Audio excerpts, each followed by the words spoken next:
Fishing, or angling, has more participants than any other sport in the world.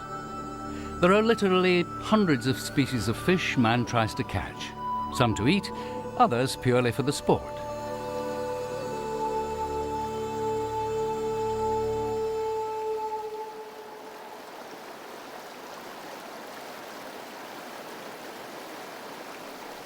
It cannot be denied that many of us have inherent instincts to hunt and for freedom. Two reasons why fishing appeals to so many.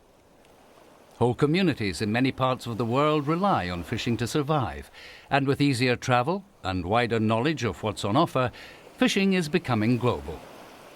For these and many other reasons, fishing has become part of several cultures, not least that of Scotland, where the salmon is the king. What we're about to see not only gives us an insight into the world of the salmon and those who fish for them, but it also helps us understand how living, breathing ecosystems are sometimes helped by those who exploit them.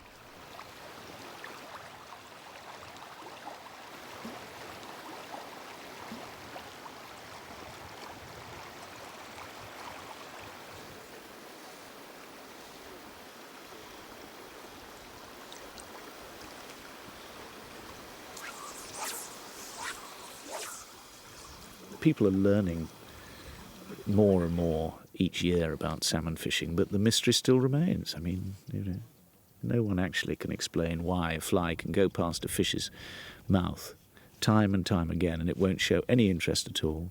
And yet, one time passed, half an hour later, and the fish will go for it as if it's never seen it before. It's extraordinary. Salmon fishing is a tantalisingly frustrating sport, but when it goes right and you catch a fish, it's an incredible feeling of achievement. It requires a lot of effort. The excitement when the fish takes and you think, oh, I've got one. It's tremendous, absolutely tremendous. When you get fish straight from the sea, bars of silver, black and top, absolutely shining. I mean, they just look fantastic. Roof in the mouth. A good fight. Can't complain about it. The take of a salmon is perhaps the most exciting thing in fishing. Then you're out in the open air, in the wilds, in the rushing water, or the still water, as the case may be. You're a hunter, and a kind of innocent, modern, civilised hunter. It's nice. Among fishermen, the Atlantic salmon is revered. Salmon can be found in most cool, clean rivers with access to the sea on both sides of the northern Atlantic Ocean.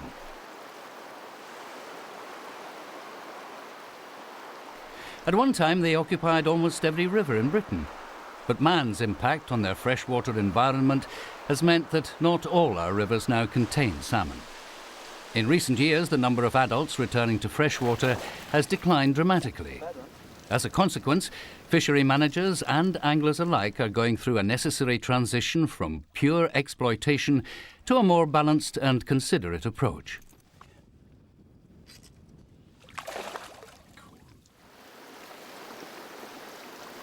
Salmon are, after all, part of our living landscape, our heritage, a natural resource for all, not just for those who fish for them.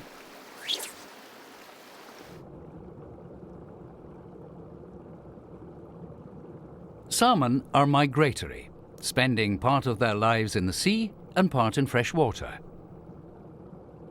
Salmon rely on rivers and streams not only as a refuge before spawning as adults, but also as a habitat for their young. Whilst in freshwater, salmon are reasonably easy to observe, so we've been able to study a sizable proportion of their life there. The salmon starts life as an egg no bigger than a pea, buried beneath the riverbed through the winter. Sometime in the spring, it hatches into an alevin and spends several weeks in the gravel, feeding off its yolk sac, which hangs below its body. When the yolk sac is almost exhausted, the alevin emerges from the gravel, is known as fry, and begins life in the stream. The fries spread out, form territories in the river, and are known as parr.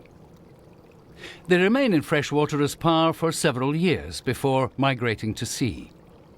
Their behaviour changes as they abandon their territories, become silvery in appearance, and form small shoals of fish known as smolts.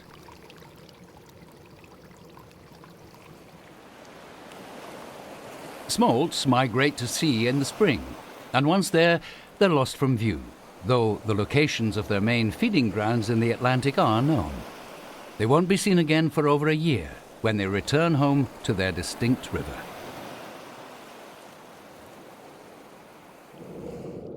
Having utilised the ocean's rich feeding for the past year, the adults will have grown from a few ounces to around 7 pounds or more. They have large deposits of body fat, which, apart from making them very good eating, enables females to produce thousands of eggs.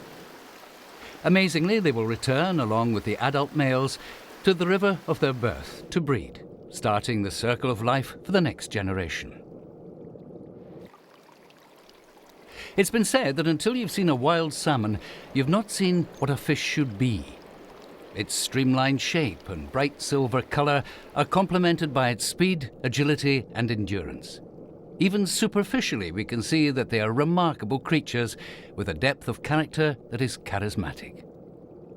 Their need for power and speed to ascend the rivers of their birth and to outwit predators make them an exciting sporting fish, providing the thrills the angler seeks, often hand in hand with peace and serenity.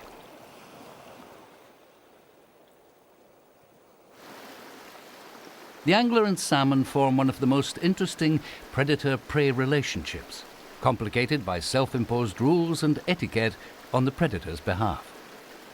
I have a variety of ludicrous fly boxes, you know. Well, Glad to hear it.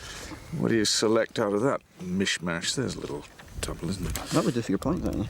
Yeah, now, what about, that sort of thing? From an angling viewpoint, salmon fly fishing is, at first glance, an almost preposterous pastime.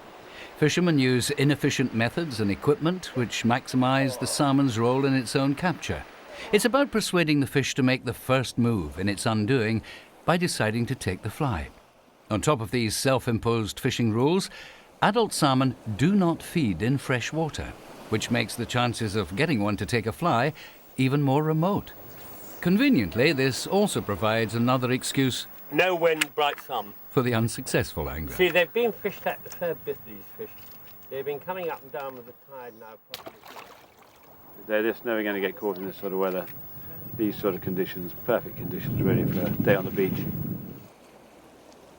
The fact that returning salmon do not feed makes biological sense, since the streams they favour are not capable of sustaining a population of feeding adults. Instead, they gorge themselves at sea and cease feeding before they enter the shallow water of our coastlines. Nevertheless, thousands of anglers spend an enormous amount of time, effort and money in an attempt to catch a salmon on rod and line. The mystery of why salmon take lures seems only to add to the fisherman's enjoyment. What you're doing is fooling the fish. They have the right to reject it. When you've got just a bit of fur and feather on a hook and you flicker it about in the water and you get that fish to come up and take it, that's really what it's all about, I think. The fight is wonderful. Bigger the fish, the better the fight. But if you can just get it to come up and go whoosh, and you've got them on, that's the best bit, it really is. And that's the view of a seasoned expert. But what of the momentous occasion of someone's very first salmon?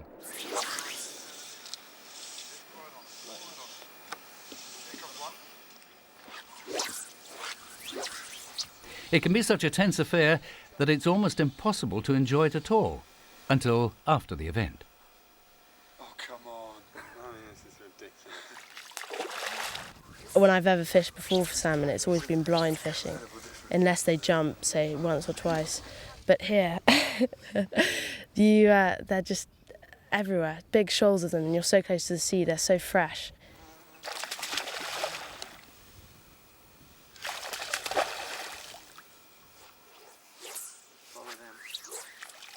After, I'd say, probably about 30, 40 casts into the shoal, this one big one was really interested, and he came at it, and he sort of looked at it, turned away, and then he just grabbed it.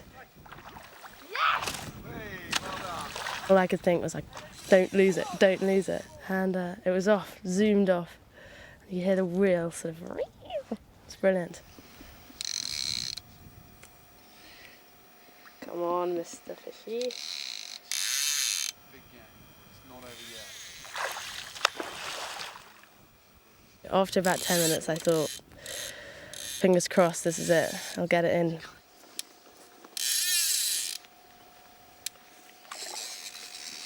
Because it wasn't tired, it still had its head down, it didn't want to come in. It got to about half an hour and I sort of felt the lactic acid building up in my hand. It was amazing, unreal, won't forget that.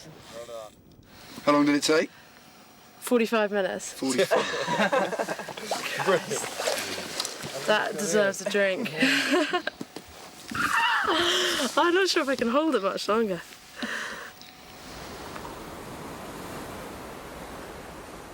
As we can see, salmon are living on the edge in many ways, and here in the Outer Hebrides of Scotland, we'll follow the story of the salmon and fly fishing for them. The Outer Hebrides, or Western Isles, consist of a chain of islands running north to south off the northwest coast of Scotland. They're steeped in history, with structures still remaining that span thousands of years. The standing stones of Callanish on Lewis, the largest of the islands, are one of the greatest prehistoric monuments in Europe.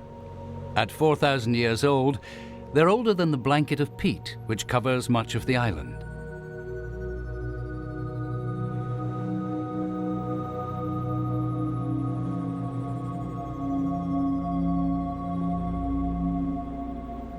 The Western Isles occupy only 1% of the UK landmass, yet have 15% of its surface area of freshwater, and enjoy rain on more than 200 days a year. Little wonder then that fish and fishing are part of its living history. Indeed, the salmon fishing of the Hebrides is world-renowned. The world record catch was held by a Mr. Naylor fishing the Grimmerster on the Isle of Lewis. Amazingly, he took 54 salmon to his rod in one day, and he caught 45 the next. To kill this many fish these days would be frowned upon, but back in the halcyon days of the 1880s, it was relatively commonplace.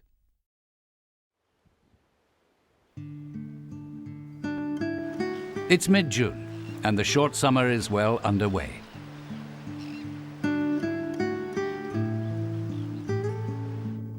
This is the time when all nature bursts into life, having braved another long winter.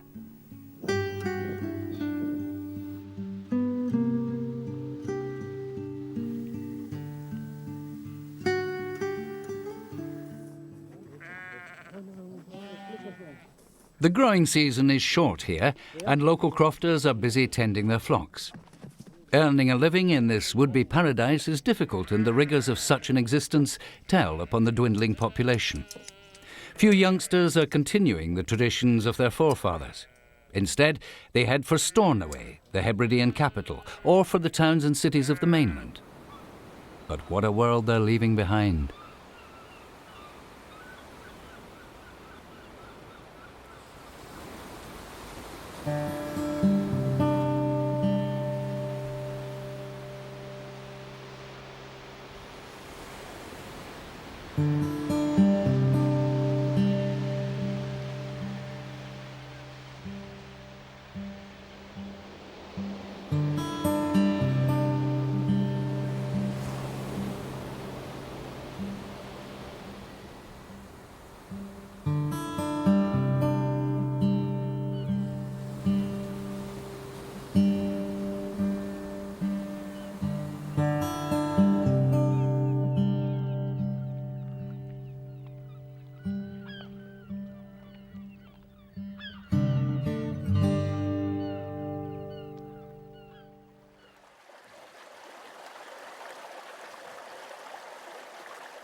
The high annual rainfall and large expanses of peat means that rivers and streams of the Hebrides have a relatively consistent supply of running water.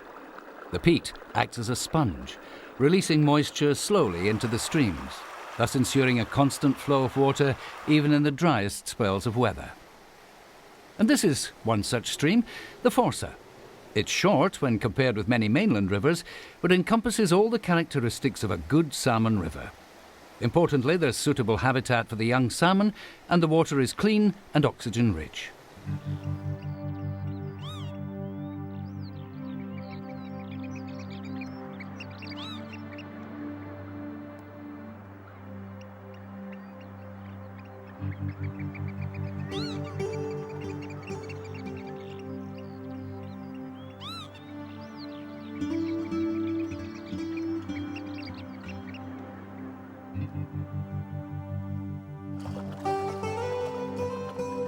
The first time we see adult salmon returning from their ocean feeding is at the river mouth. They have travelled thousands of miles across open sea with its disorientating currents and returned to the same river they started from. An exceptional feat of navigation. It's around this time in June that the first bars of silver are seen splashing in the sea. This leaping behaviour and their ability to clear obstacles such as waterfalls is why the salmon acquired its Latin name, Salmo salar, the leaper. There are several theories as to why salmon leap. Some think they're trying to rid themselves of these tiny parasites known as sea lice. Others believe they're leaping for joy, or communicating their presence to other salmon. One thing's for certain. If they couldn't leap, they would not be able to ascend the weirs and waterfalls they'll encounter en route to the spawning areas. So perhaps they're just practicing for the rigours ahead.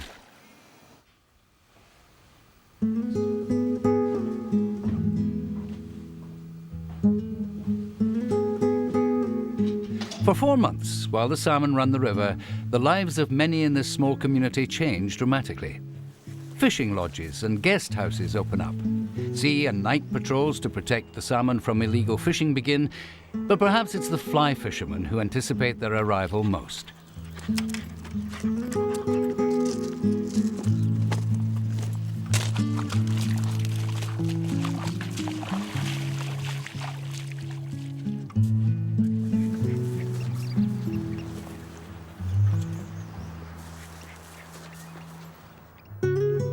Salmon enter Britain's major rivers during nearly every month of the year.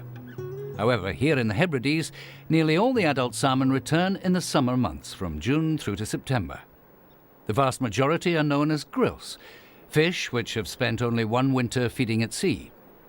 Larger salmon, which may have spent 2 or more winters at sea, are uncommon here. These salmon will remain in shoals, roaming around the bay until they enter fresh water, where they will revert to a more solitary, territorial existence.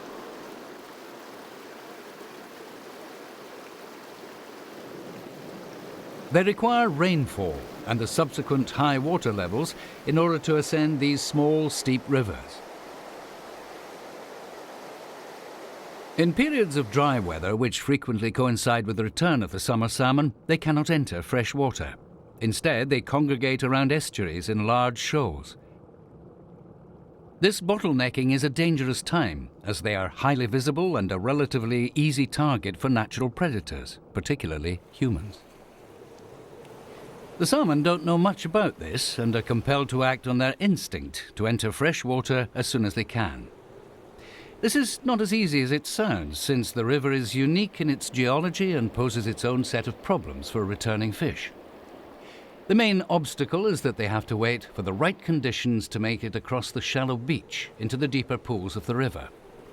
The water in the river channel is barely a foot deep at low tide and is ever-changing, meandering as the elements coax it one way or the other. But it always holds the deepest water at high or low tide. This is the route the salmon will follow.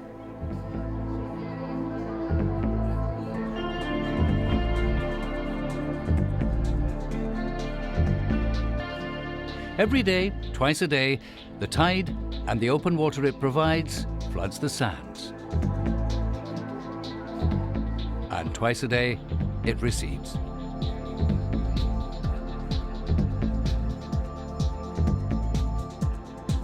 The internal battle between the salmon's instinct to ascend into fresh water and the equally strong instinct to avoid the danger of shallow water put them in something of a quandary.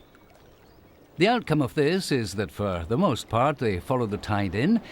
Then, as the tide drops, they linger in the ebbing current as long as they dare, before withdrawing and regrouping in a safer spot.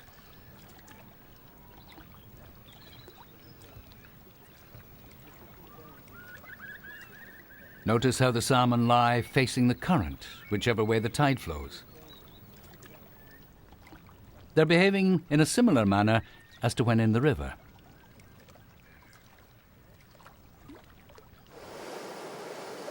Only when the river is in spate, following heavy rain or during a spring tide, will a significant number of fish brave the shallow channel to their freshwater refuge.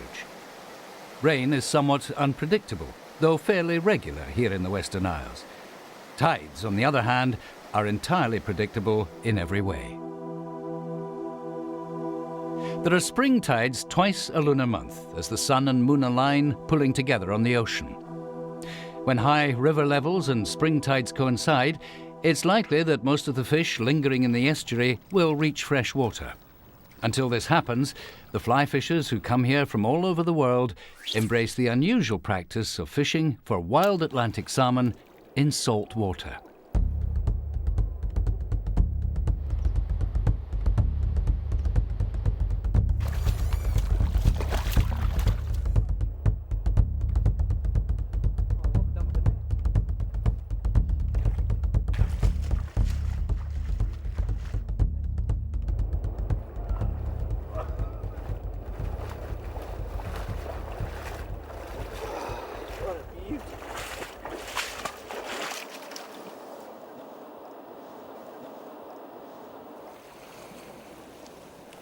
Fly fishing in the sea can feel and look a little unnatural to start with, but years of experimenting have proved it can be very exciting and rewarding. Essentially, the trick is to present a fish with an irresistible opportunity to take your lure or fly. This is not as easy as it sounds. Remember, these fish are not feeding and are easily spooked in the shallow water. They're also moving with the tide in across the beach and back out again twice a day. The whole thing might seem hopeless, but anglers are a committed lot and collectively have come up with some pretty clever ploys. There are two main strategies used here, the group ambush and the more demanding stalking method. A lot of time is spent waiting for the salmon to come within range of the shore, because it's impossible to follow shoals of fish around the bay. It follows that there's no point casting your fly to where the fish aren't, and that in order to have any chance of tempting a salmon, the fish must be able to see your fly. Ambushing and stalking have the same aim, to present the fish with an opportunity to see your fly and maybe take it. Basically, the more often you present your fly to the fish, the more chance you have of catching one. Yes. Oh, got it. Well done.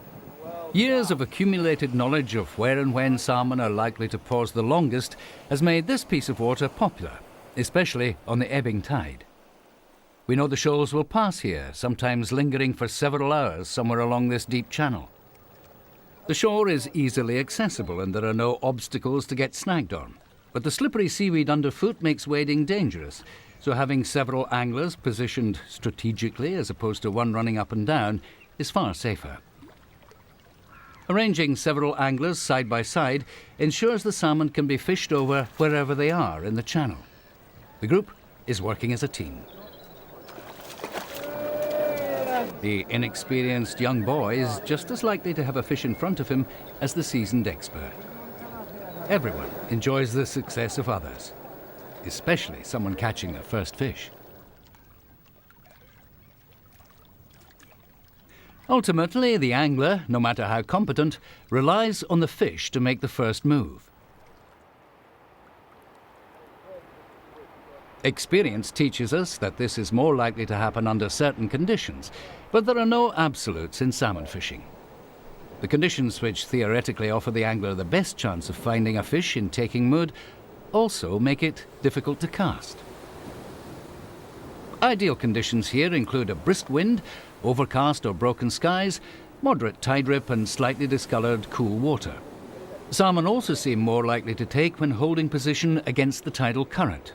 As in a river, it's uncommon to entice a travelling fish. Oh. Come on. God, he didn't take it. Come on. A calm day with blue skies and crystal clear water may make spotting fish and casting a fly easy, but also makes it easier for the fish to see the angler, the line landing, and the fly for what it is. Closer, closer, closer. Closer, closer, closer, closer.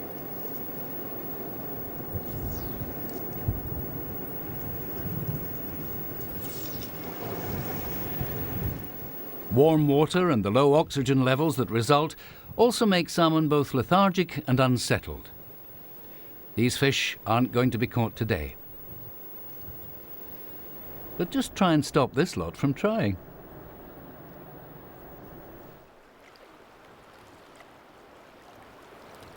Stalking shoals of fish along the shoreline is more difficult than being part of the ambush team, but the rewards can be higher for the adventurous individual.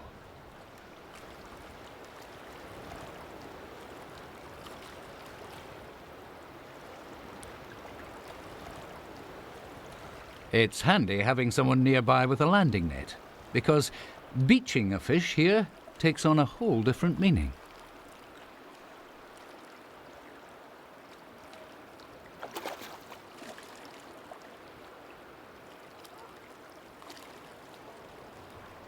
It's useful having someone positioned high on the cliff, spotting the shoals of fish, as this is virtually impossible from water level. This fisherman can't see any of these fish, except when they leap. If, as in this case, the shoal settles out of range, there's no way of getting closer on foot until the tide turns. But what a beautiful way to be frustrated.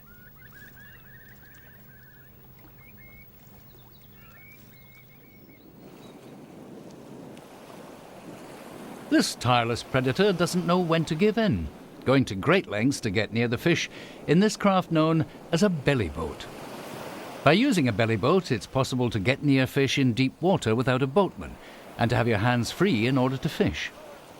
Belly boats are also easy to carry in a backpack to remote areas before blowing them up. It's always advisable to have friends nearby, of course, and to wear a buoyancy aid in case of unforeseen difficulties. This hunter's cunning has helped him hook a salmon in the North Atlantic, though the local sheep don't seem too impressed. When things go well and a fish is hooked, the battle begins. But you can't just reel them in. First, you have to tire the fish out, being careful not to get overexcited or allow the fish to tangle you in the seaweed. Salmon of this size can take anywhere between 5 and 20 minutes to bring in. The bigger ones might take over an hour.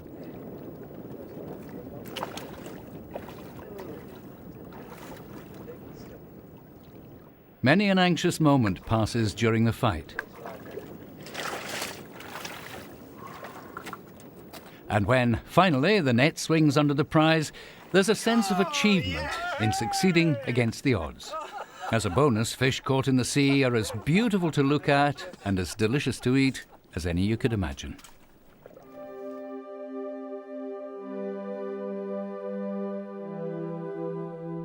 Heavy rain is forecast and springtide imminent. The salmon will soon make it into the river across the sands.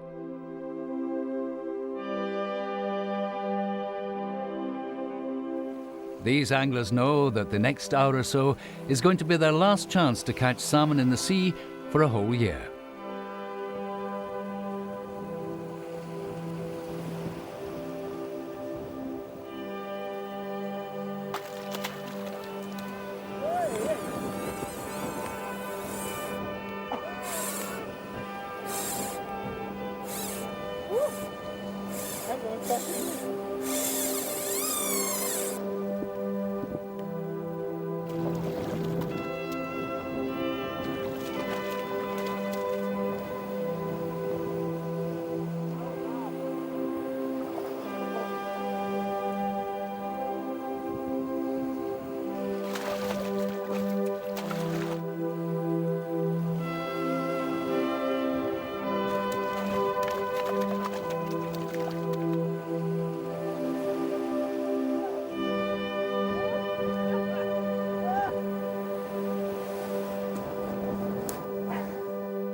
As expected, rain did coincide with the tide, and most of the salmon pushed up into the river.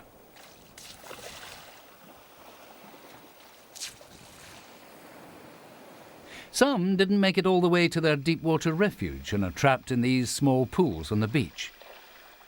For the fish, it's only a minor inconvenience, delaying their passage by no more than a few hours until the next tide. But for the fishermen, it offers yet another opportunity. We're going to cross here and fish down there.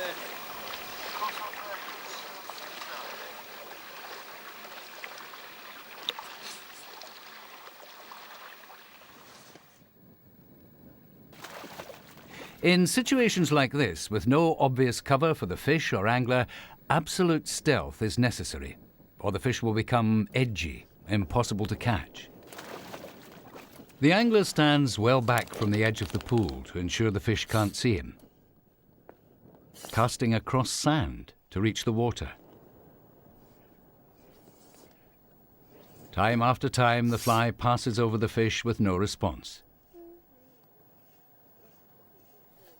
There's an occasional sign of life.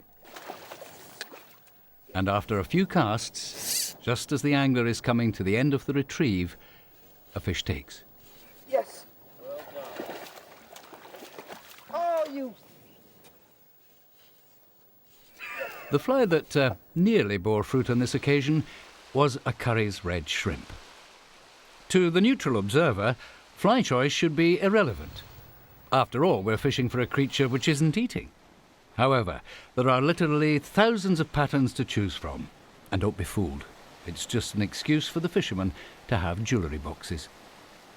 The most popular fly for this river is the silver stoat, partly because it's easy to make and partly because it has proved successful. The more successful it becomes, the more people use it, so the more successful it becomes. And thus the legend is built. Back in the river, the spate water settles to reveal that some of the salmon that made it across the beach have decided to rest up in this deep gorge pool below the falls.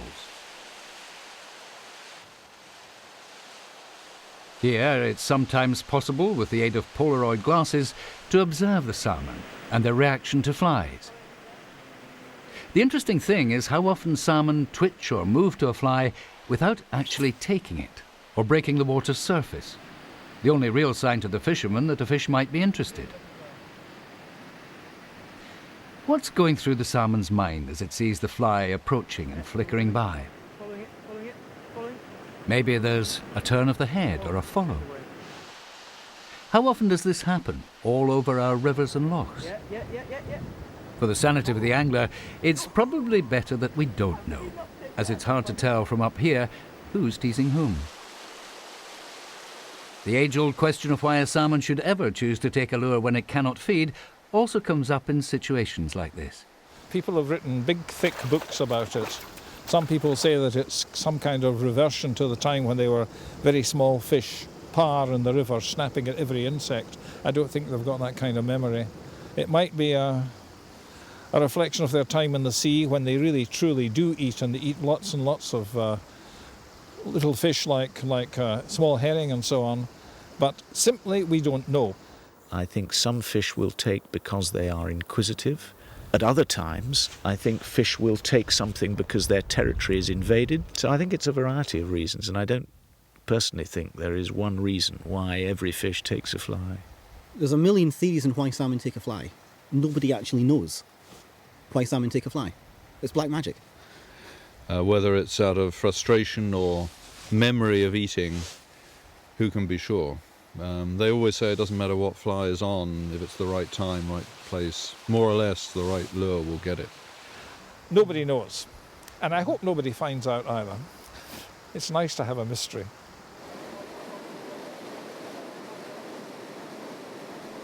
A few weeks pass and another small rise in the water level has brought a fresh run of salmon into the river. These aren't as patient as the last run and are keen to push up through the waterfalls and onto the Loch, where they will remain until spawning in the autumn. They have this formidable set of falls to ascend, and this is the real reason why they leap. If they don't make it over these falls, they won't get to the breeding areas. Thousands of generations have made it before them. Each salmon has to think about the best route through the falls. They first have a good look and make a series of what might be small practice jumps.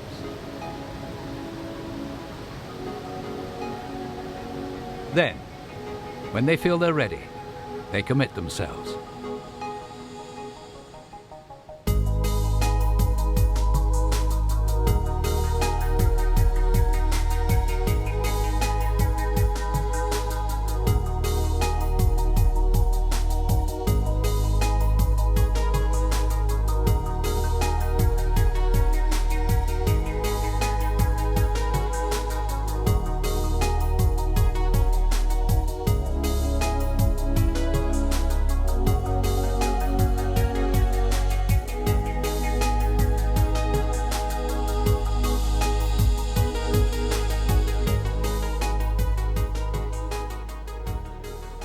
Once over the falls, it's only a matter of minutes before the fish are in the loch, where they spread out into the best lies.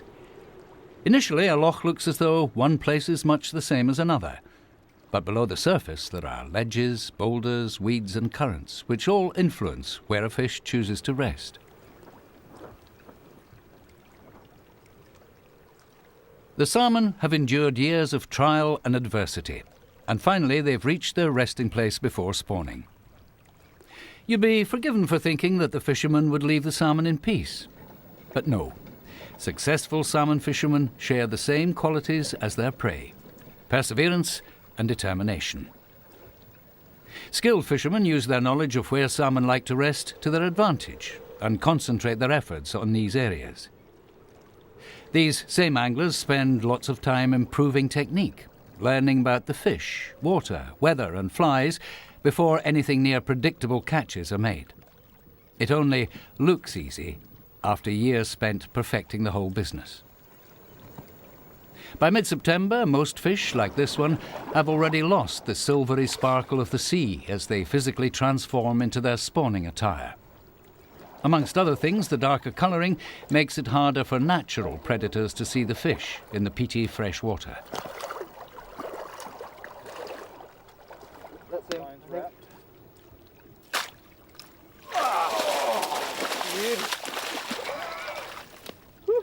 Look at that monster.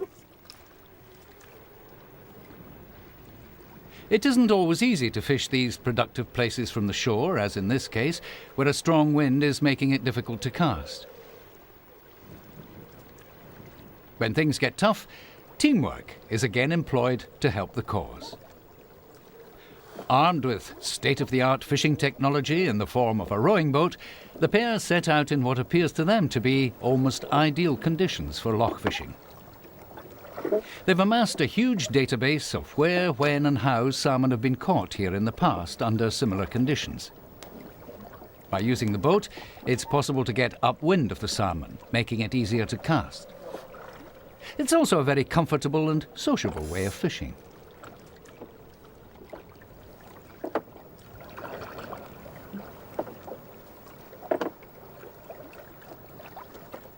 They first take adrift across some well-known taking lies, but they get no offers. Undaunted, they carry on down the loch to some other good spots. Still nothing happens. It's as though the fish have disappeared, as is often the case in salmon fishing. Thoughts turn to giving in. But our team knows that just like salmon can appear to have vanished, they'll sometimes start to take, as if someone's flipped a switch. They go back to the hotspot once more, this time with different flies. After a few casts, there's a pluck, but no firm contact. The team knows that at any minute they're going to hook a salmon. It's like a sixth sense. Yes! Yep, you're in. There's a swirl at the end of the line, everything goes solid, and battle commences.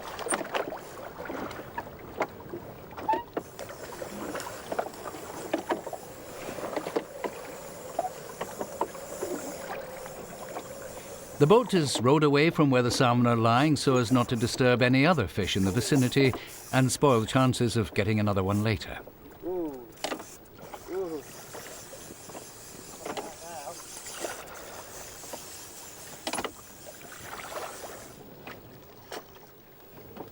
After a tense fight of about 15 minutes, a hen salmon of 6 pounds is boated. Brilliant. Brilliant. Come again.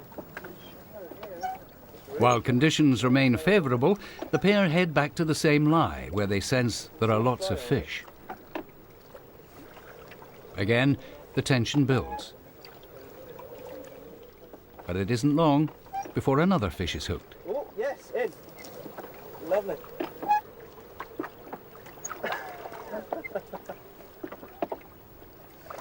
A row away. I think that's got a lot to do with it.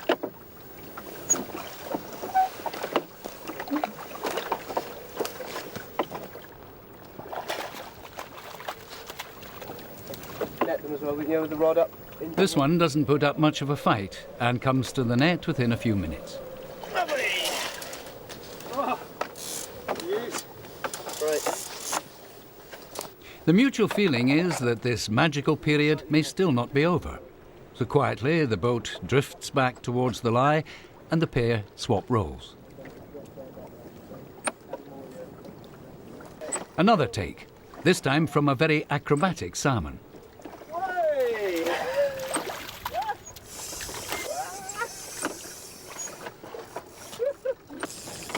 It's hard to believe that our anglers were about to give in before the fish decided to give themselves up.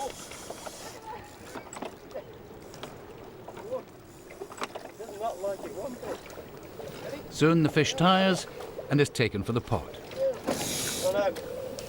Thank you very much, Chris. Right, that's brilliant.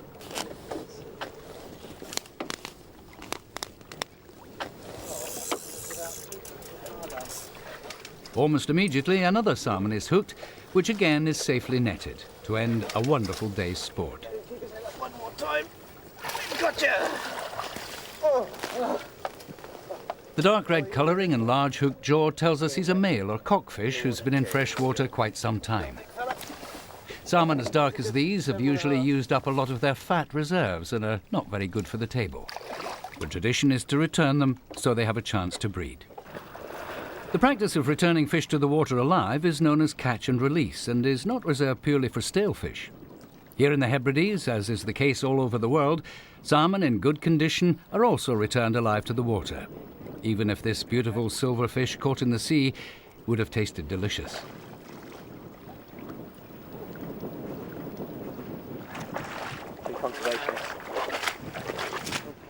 Until recently, this was a rare sight. But anglers are aware that measures like this will help conserve vulnerable stocks, even if the thought of not keeping any fish at all is perhaps disappointing.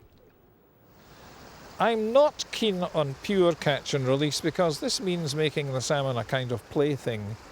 And on the other hand, I think that what's happening to me anyway is that I'm now releasing more and more salmon.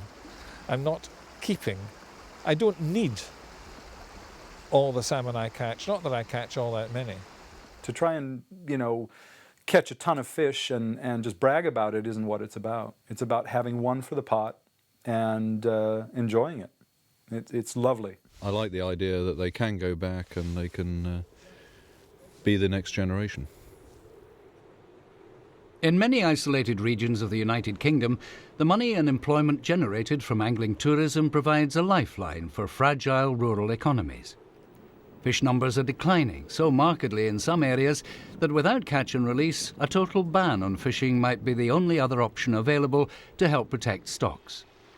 This would be another devastating blow for the businesses and communities that are partly dependent upon salmon. It's now late November, and the fishing season is over. For the salmon too, the amazing journey is almost complete. At last, they're left alone by the anglers, who will have harvested a small percentage of the river's crop. The fish that have eluded capture are now wearing very distinctive tartan colours. What a contrast to the bars of silver that returned from the sea just a few short months ago. Sometime in early winter, salmon move into the head streams to breed. Throughout the system, they're struggling to reach the spawning beds that have a gravelly bottom and oxygenated flowing water. Energy reserves are low following 5 or 6 months of fasting, and some will perish before completing their mission. Henfish are first to move into the spawning beds. And shortly after, the cocks follow, guided by the scent of the hen's pheromones. The hen chooses a suitable place to dig her nest, known as a redd. Cockfish play no part in cutting the redd, but sometimes, in the absence of competitors, they attend quietly. More often, competition for dominance and the right to breed leads to some spectacular scraps.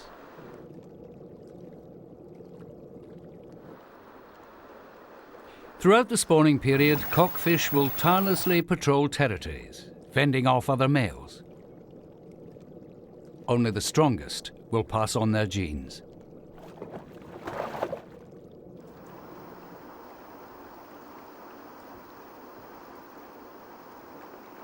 The hen digs her redd by turning on her side, and with vigorous movements she creates suction, lifting gravel off the bottom. The current washes this dislodged material downstream, leaving a pit.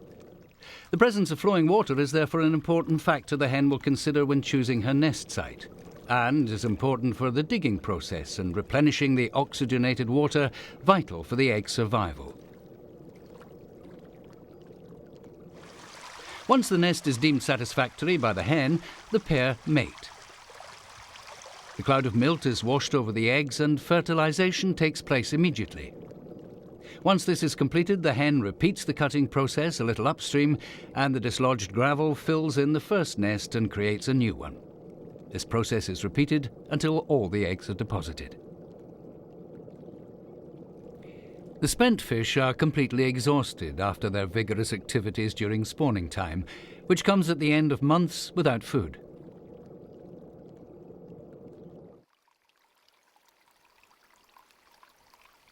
Not surprisingly, most fish die, though some survive and return to the ocean.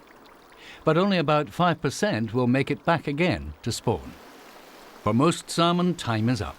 The circle is complete, and the journey that has taken them back to where it all began is over. The spent salmon die, but their offspring lie safely beneath the gravel, and next year's run of adults is feeding at sea. Life goes on, besieged by the Hebridean winter that is as harsh as it is beautiful.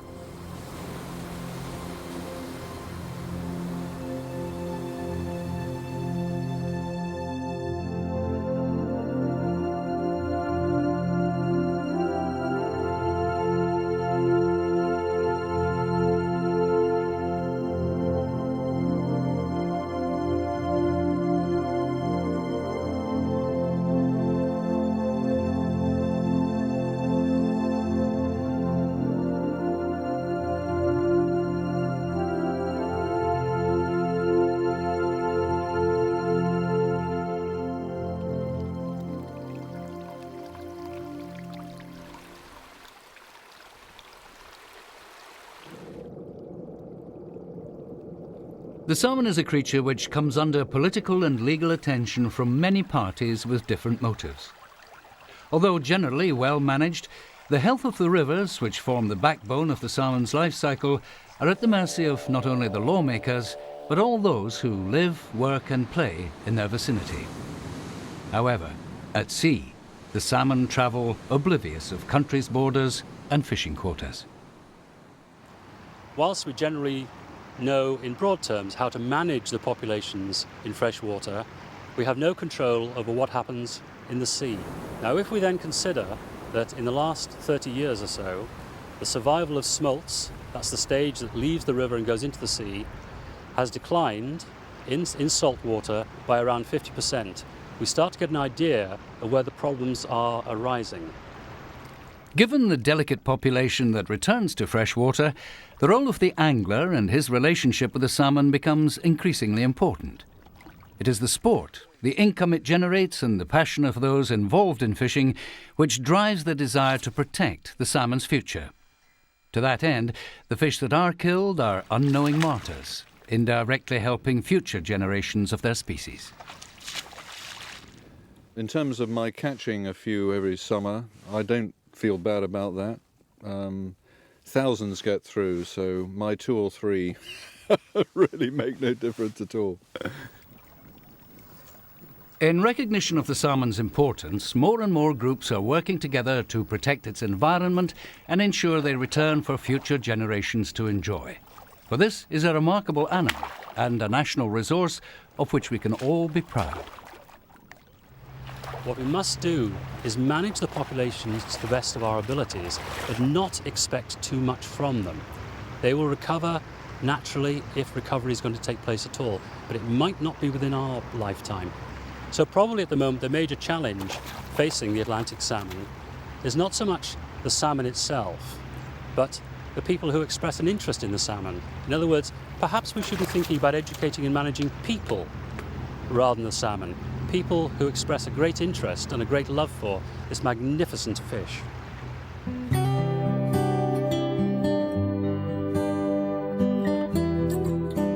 The complexities of the salmon's environments mean that a full understanding of their difficulties may never be known. Provided the fishing community can strike a balance between exploitation and conservation, and provided all those who impact upon its freshwater and saltwater environments understand the consequences of their actions, then it is possible that the salmon may once again reign king of all our rivers.